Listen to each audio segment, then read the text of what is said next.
दोस्तों आज हम इस वीडियो में बात करने वाले हैं मदर टेरेसा के बारे में।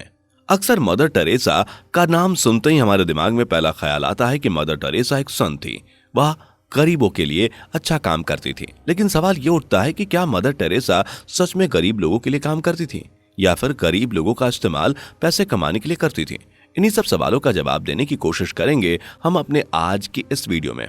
वीडियो शुरू करने से पहले यदि आपने हमारे YouTube चैनल ज्ञान 101 को सब्सक्राइब नहीं किया तो सब्सक्राइब कर लें और बेल आइकन दबा दें ताकि हमारे हर नए लेटेस्ट वीडियो की नोटिफिकेशन आपको मिलती रहे। तो चलिए दोस्तों शुरू करते हैं वीडियो। बने रहें हमारे साथ वीडियो के अंत तक। दोस्तों हमारे दिमाग में जैसे ही हिटलर की छवि आती है तो हमेशा हिटलर के बारे में हम बुरा ही सोचते हैं, क्योंकि उनके बारे में इतिहास में जो लिखा है, जो भी हमने आज तक पढ़ा है, उसमें उनके बारे में हमेशा बुरा ही लिखा है और कहा गया है। वैसे ही मदर टेरेसा का नाम सुनकर हमारे दिमाग में उनके लिए एक अच्छी छवि आती है, जो हमेशा गरीबों की मदद करती थी और उनके लिए हमेशा कुछ न कुछ अच्छाई करती थी।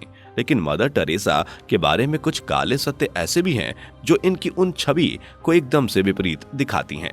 हम आपको बता दें कि नेपोलियन ने हिस्ट्री के बारे में कहा था कि व्हाट इज हिस्ट्री। उन्होंने कहा कि हिस्ट्री तो बस एक कहानी है जिस पर हम आंख बंद करके भरोसा कर लेते हैं। वैसे ही जैसे अपूर्व चटर्जी और क्रिस्टोफर हेल्टन ने, इन दोनों ने पहली बार मदर टेरेसा के पॉजिटिव इमेज को चैलेंज किया था और उनके काम को एक ढोंग बताया था, लेकिन उनके पास इस बात को लेकर कोई सबूत मौजूद नहीं थे।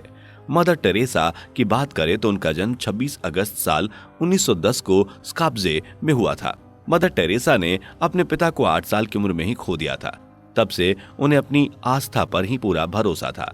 उन्होंने बचपन में ही मशीनरी संगठन और उनकी आस्था के बारे में बहुत सुना था। तब से ही उन्होंने ऐसा सोचा कि वह अपने जीवन को रिलीजन के लिए इस्तेमाल करेंगी।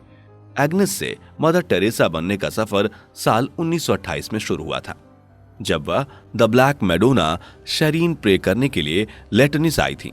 उसके बाद उन्हें सिस्टर ऑफ फेडराटो कहा गया। तब से उन्होंने पीछे मुड़कर दोबारा अपनी फैमिली की तरफ नहीं देखा। सिस्टर ऑफ फेडराटो ज्वाइन करने का उनका एक ही मकसद था, इंग्लिश सीखकर एक मशीनरी संगठन बनना, और भारत में भी सिस्टर ऑफ फेडराटो की लैंग्वेज भी इंग्लिश ही थी। आपकी जानकारी के लिए हम आपको बता दें कि अगर एग्नेस को भारत में रहना था तो उन्हें इंग्लिश सीखनी जरूरी थी, और उसके 6 हफ्ते बाद ही उन्होंने भारत नॉर्थ इंडिया में बंगाली सीखकर सेंट टेरेसा स्कूल में पढ़ाना शुरू किया था। उसके कुछ समय बाद एग्नेस ने अपने आप को रीनेम कर दिया।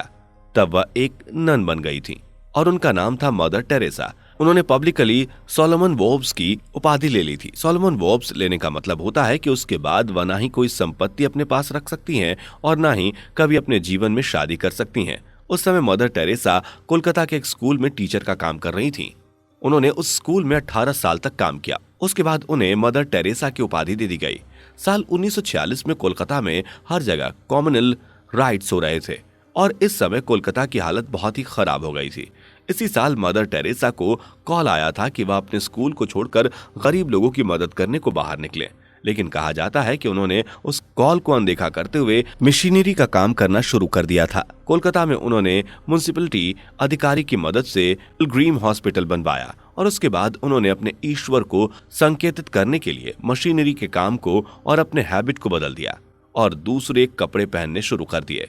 तब उन्होंने साइड से नीले कलर की बॉर्डर की साड़ी को पहनना शुरू कर दिया, जिससे वह मदर टेरेसा की क्लासिकल छवि को दर्शाता है। साल 1950 आते आते बहुत यंग महिलाओं ने मदर टेरेसा की संस्था को ज्वाइन किया और उनके साथ जुड़ गईं। उन सारी लड़कियों ने होली फैमिली हॉस्पिटल से मेडिकल की ट्रेनिंग ली। साल खत्म होते होते उन्होंने एक ट्रस्ट की स्थापना की। यह संस्था गरीबों के लिए काम करने के लिए आगे आ रही थी।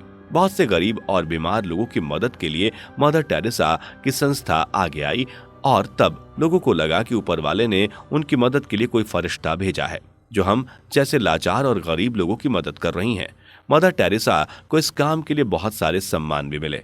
इस काम के लिए उन्हें एक नोबेल पुरस्कार भी मिला। लेकिन साल 1994 में एक डॉक्यूमेंट्री रिलीज की गई और डॉक्यूमेंट्री का नाम था हेल्स एंजल। इस डॉक्यूमेंट्री में मदर टेरेसा की ईमानदार छवि पर दाग लगा। क्रिस्टोफर हिटकिंस और तारिक अली की यह डॉक्यूमेंट्री कई सारी चीजों को उजागर करती है और यह छवि मदर टेरेसा की छवि की एकदम उलट थी, क्योंकि अब तक मीडिया के थ्रू मदर टेरेसा की इमेज को एकदम अच्छी दिखाया गया था। कोलकाता में पले बड़े अरूप चटर्जी की आलोचना से प्रेरणा लेकर बनाई गई इस डॉक्यूमेंट्री में कई सारे चश्मदीद मौजूद थे, जिन्होंने बताया कि मदर टेरेसा के द्वारा बनाया गया होम फॉर द डाइंग में कोई बुनियादी स्वच्छता और सुविधाएं नहीं है। लेकिन मैरी लॉर्डन ने कहा था कि होम ऑफ द डाइंग में जब वह मरीजों को इस हालत में देखती थी तो उनको वर्ल्ड वॉर II का चित्र उनकी आंखों के सामने आता था। इस तुलना का कारण तो आपको समझ में आ ही गया होगा कि उसके अंदर मरीजों के साथ कैसा व्यवहार होता था।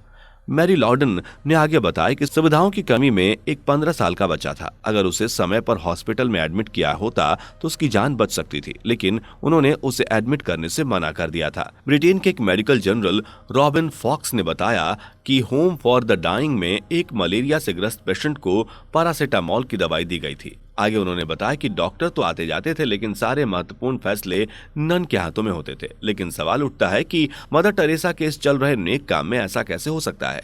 यह हमें सोचने पर मजबूर करता है, लेकिन इसके पीछे का कारण कोई फंडिंग के संकेत नजर आ रहे थे। कहा जाता है कि मदर टेरेसा ने अकेले ही सारी दुनिया से फंडिंग से करीब $30 मिलियन की रकम जुटाई थी, और कहा जाता है कि इन पैसों में से केवल 7% ही मदर टेरेसा ने होम ऑफ द डाइंग में रह रहे गरीबों पर खर्च किए थे, और बाकी सारा पैसा कहां है उसकी जानकारी आज तक किसी को पता नहीं है। ऐसा भी कहा जाता है कि मदर टेरेसा को डोनेट करने वालों में उन 2 लोगों के नाम भी शामिल थे जिनके ऊपर लोगों से धोखाधड़ी करने का इल्जाम पहले से ही लगा हुआ था। उनमें से एक थे रॉबर्ट मैक्सवेल, जिन्होंने अपने कर्मचारियों के पैसे में से 45 मिलियन का फ्रॉड किया था, और दूसरा नाम था चार्ल्स कीटीन, जिनके ऊपर बैंक के साथ धोखाधड़ी करने का मामला दर्ज हुआ था। कुछ साल पहले मदर टेरेसा को सेंट का टाइटल दिया गया था, जिसे आगे जाकर कैथोलिक चर्च डिसाइड करता है। इस टाइटल को हासिल करने के लिए 2 चमत्कार करना जरूरी होता है। मदर टेरेसा ने ऐसे 2 चमत्कार साल 1998 और साल 2008 में किए थे। बंगाल की एक मोनिका बसरा नाम की औरत ने बताया था कि उसके पेट में 16 mm का ट्यूमर था और उन्हें दवाइयों से कोई फर्क नहीं पड़ रहा था। तब वह चर्च चली गई।